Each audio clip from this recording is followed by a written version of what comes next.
Hai guys, welcome back to Elin Space, ruang ceritanya Elin ya. Jadi buat teman-teman, kemarin itu aku sempat sharing sedikit pengalaman aku tentang hidup kurang lebih di 30 tahun hidup ini. Apakah pernah mengalami sesuatu yang mistis atau berhubungan dengan hal gaib? Meskipun aku nggak tahu apakah itu benar-benar real, pernah bang ada gitu, atau cuman perasaan aku aja gitu ya, ketakutan aku. Teman-teman, kali ini aku mau lanjut buat cerita di waktu aku SMA. Jadi aku itu anak kampung yang besar dan tumbuh hingga masa SMA-nya di kampung. Kampung aku itu terletak di pedalaman Kalimantan Timur, guys. Jadi di hari ini pun, di saat aku cerita ini, aku lagi di rumah nih, di kampung aku. Jadi guys, waktu itu flashback saat aku SMA. Waktu itu aku tinggalnya di asrama bareng sama sepupu dan teman-teman aku yang lainnya. Aku ingat banget pada waktu itu tahun 2011, 2010, 2011.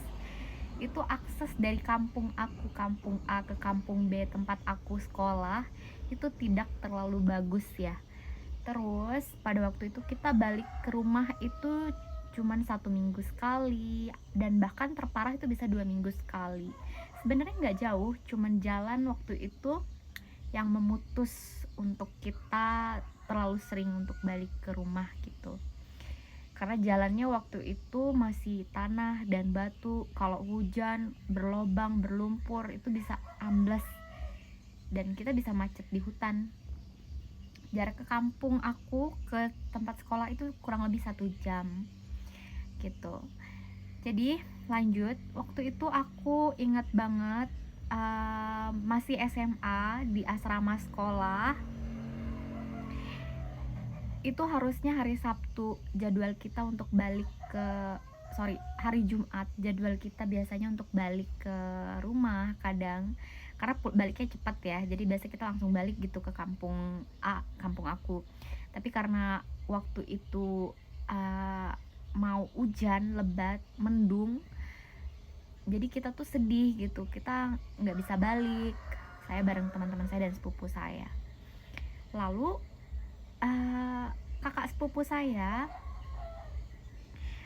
itu, Mbak Ica, dia nggak tahu kenapa tiba-tiba ngebakar rambutnya. Dia bilang tuh kayak gabut aja gitu, dia dengan simpelnya dari luar kamar, terus dia masuk nih ketemu kita, dia bilang tadi aku ngebakar rambut aku gitu, baunya nggak terlalu enak gitu kan, tapi kok aneh ya gitu, jadinya suasana hatinya tuh aneh. Terus kita tuh dengan sadar, itu kan nggak boleh gitu, itu kan salah satu pantangan, nggak boleh sama sekali ngebakar rambut.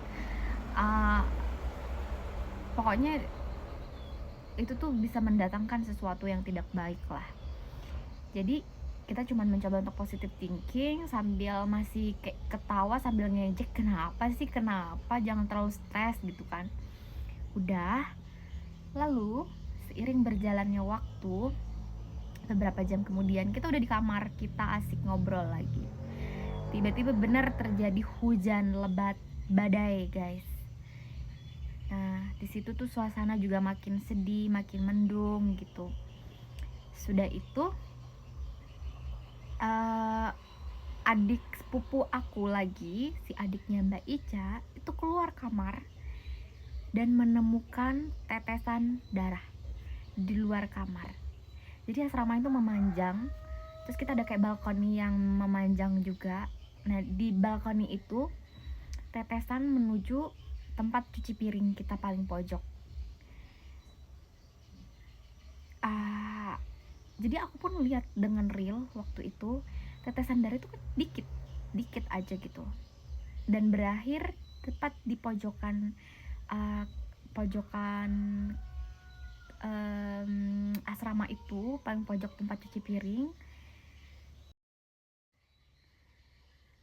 Lalu kita ketakutan pada saat itu. Kita mencoba untuk positive thinking, kita ngumpul dalam kamar sambil cerita dan mencoba untuk melupakan. Nah, setelah itu kita keluar kamar dan tetesan darah itu hilang.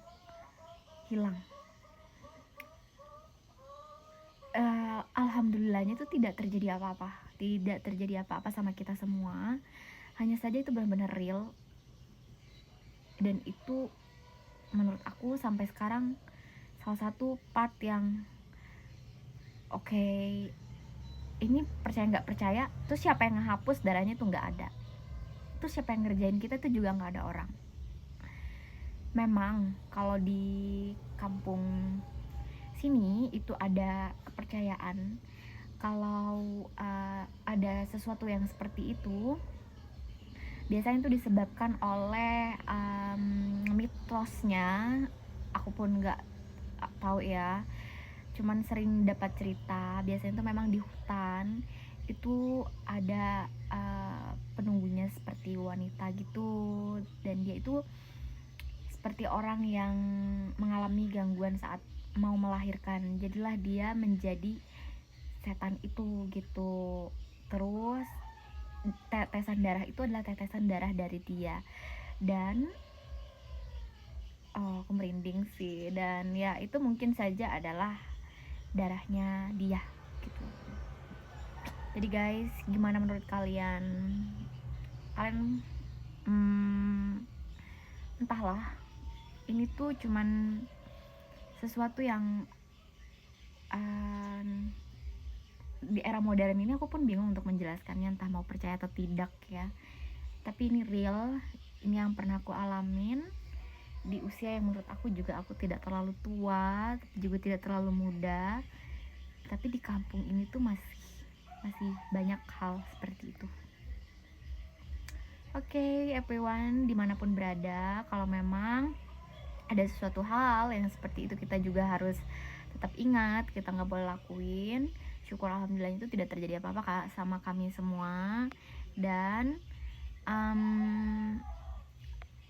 stay safe kemanapun kita dan dimanapun kita mencoba untuk mengetahui apakah di daerah tersebut ada larangan atau tidak. Oke, so thank you untuk dengerin cerita aku kali ini. Bye bye.